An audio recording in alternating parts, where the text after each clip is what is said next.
Bismillahirrahmanirrahim. Assalamualaikum warahmatullahi wabarakatuh.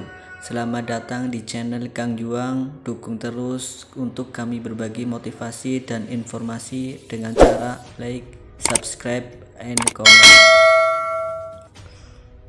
Teman-teman yang dirahmati Allah, mari kita simak penjelasan Habib Novel Al-Idrus tentang tip ampuh hadapi masalah dalam hidupmu. Saudaraku dimanapun Anda berada, mudah-mudahan saat ini Anda semua hidup dengan penuh semangat, hidup dengan penuh prasangka baik, dan optimis dalam menjalani kehidupan. Karena orang-orang yang bertakwa tidak akan pernah menjadi orang yang pesimis.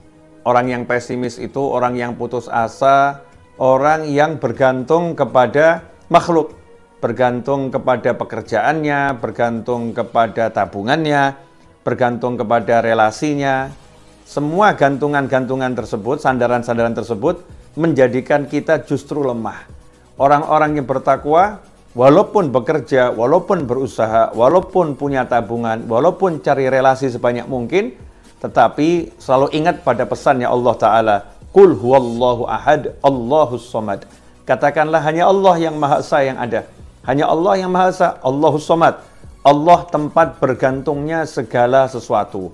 Karena itu ikhwani, apapun masalah kita, apapun yang kita hadapi dalam menjalani kehidupan ini, maka selalu bergantunglah pada Allah Subhanahu wa Ta'ala.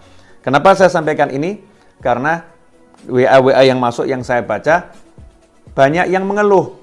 Bagaimana cara menyelesaikan hutang, sudah nggak kuat menjalani kehidupan karena hutang yang menumpuk, karena pasangan hidup yang sikapnya tidak menyenangkan, karena anak, karena pertemanan, dan lain sebagainya.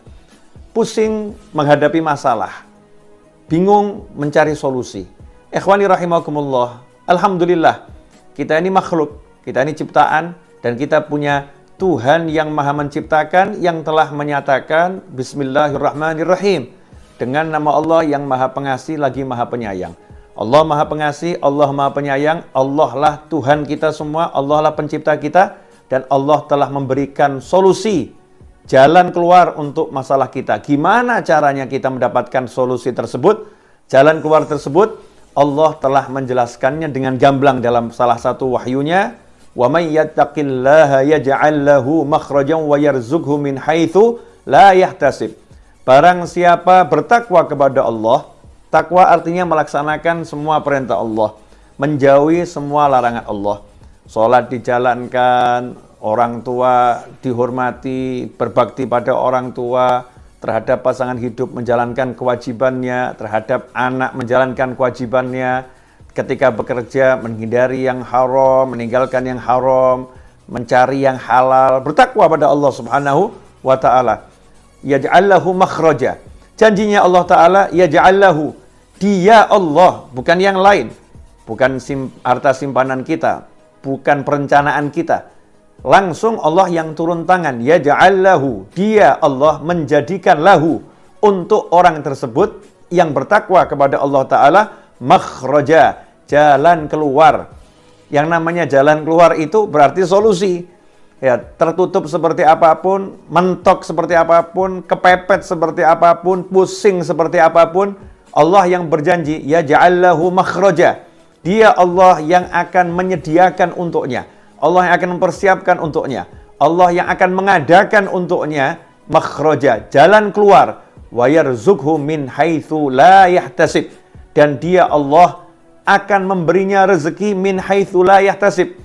Dari arah yang nggak pernah bisa dia perhitungkan, dari arah yang nggak pernah bisa dia kira-kira, dari arah yang tidak pernah bisa dia prediksi. Surprise, Allah akan berikan kejutan indah untuk rezekinya. Ikhwani rahimakumullah, hanya takwa jalan untuk menggapai solusi. Salah satu bentuk ketakwaan adalah dengan minta sama Allah Ta'ala, berdoa kepada Allah Ta'ala, yang mana Allah telah menyatakan, Ud'uni astajib lakum. Mintalah kepadaku, panggil aku akan penuhi panggilan kalian. Aku akan jawab panggilan kalian. Allah yang menyuruh dan Allah yang berjanji. Asal kita mau panggil Allah, kita meminta sama Allah, Allah akan penuhi, Allah akan jawab panggilan kita. Jangan berprasangka buruk kepada Allah Subhanahu wa Ta'ala. Jangan kemudian meninggalkan doa karena kita banyak dosa. Jangan meninggalkan doa karena kita merasa kita kecil, kita nggak punya apa-apa untuk dipamerkan pada Allah Ta'ala. Justru karena kita ini memang nggak punya apa-apa, kita mendekat sama Allah, kita minta sama Allah Subhanahu Wa Ta'ala. Justru karena kita ini bukan siapa-siapa, kita ngaku sama Allah, ya Allah aku bukan siapa-siapa, aku nggak punya apa-apa, aku minta sama Engkau ya Allah karena kemurahan-Mu ya Allah, karena kedermawanan-Mu ya Allah. Udu'uni, kata Allah, panggil aku jawab. Ikhwani rahimakumullah. Jangan percaya semua bisikan dalam hati yang menyebabkan kita berhenti berdoa. Jangan percaya semua bisikan dari manusia, dari jin, dari setan, dari apapun yang menyebabkan kita berhenti beribadah. Allah Subhanahu Wa Ta'ala selalu senang dengan hambanya. Kalau hambanya mendekat dengan berjalan, rahmatnya Allah, ampunannya Allah, pertolongannya Allah mendatanginya dengan berlari. Ikhwani rahimakumullah. Kalau kita udah mengerti semua itu, maka mari kita berdoa, minta sama Allah Ta'ala. Dikatakan oleh Nabi Muhammad SAW dalam hadis yang diriwayatkan oleh Al-Hakim dan Tirmidzi, "Ud'ullaha wa antum muqinuna bil ijabah." Berdoalah kepada Allah Ta'ala sedangkan kalian percaya, yakin bil ijabah, pasti dijawab oleh Allah Subhanahu wa Ta'ala. Wa'lamu annallaha la yastajibu du'aan min qalbin ghafil lahin. Dan ketahuilah sabda Nabi Muhammad SAW bahwasannya Allah tidak akan mengabulkan doa, tidak akan menjawab doa dari yang seseorang yang memanjatkan doa tersebut dengan hati yang lalai, hati yang lupa. Ikhwani rahimakumullah. Berdoa itu bukan ucapan di lisan, tetapi gerakan hati, suara hati. Lisan, tidak semua orang beruntung lisannya bisa berdoa. Ikhwani rahimakumullah. Ada orang-orang yang terbaring di tempat tidur dalam kondisi yang lemah sehingga tidak bisa menggerakkan mulutnya. Semoga Allah Ta'ala menyelamatkan kita semua dan beri kita kesehatan, beri kita keafiahan, dan menyembuhkan yang sakit di antara saudara-saudara kita. Ada orang-orang yang memang lisannya menghadapi masalah. Kalau lisan kita nggak menghadapi masalah, lisan kita sehat, maka kita bisa menggerakkan lisan kita untuk berdoa pada Allah Ta'ala. Maka ini suatu tambahan, suatu tambahan bentuk ubudiyah, penghambaan pada Allah Ta'ala, zikir lisan kita. Tetapi yang dilihat sama Allah adalah hati kita. Hati kita ini ingat nggak sama Allah? Hati kita ini minta nggak sama Allah? Hati kita menghadap nggak sama Allah? Kalau kita sekedar membaca teks, maka kita namanya ibadah lisan, belum berdoa. Lisannya udah beribadah, ngucap yang baik, ngucap yang bagus, itu pahala. Tetapi doa, permohonan dengan hati. Gunakan hati kita untuk meminta, untuk mohon pada Allah Subhanahu wa Ta'ala. Dan selalu optimislah, percayalah kepada Allah Ta'ala.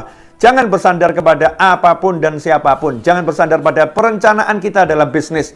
Jangan bersandar pada perencanaan kita di dalam bekerja. Jangan bersandar kepada tabungan yang kita miliki. Jangan bersandar kepada teman-teman, relasi yang ada. Tapi murni kita kosongkan diri kita, nolkan, zerokan, kemudian minta tolonglah kepada Allah Subhanahu wa Ta'ala. Maka disitulah Allah yang akan menjawab, yaj'allahu makhraja. Dia Allah akan selalu memberikan solusi untukmu. Dia Allah akan berikan solusi untuk kita semua. Semoga berkah dan manfaat. Yakinlah, percayalah, dan teruslah berdoa dengan kebaikan untuk semuanya.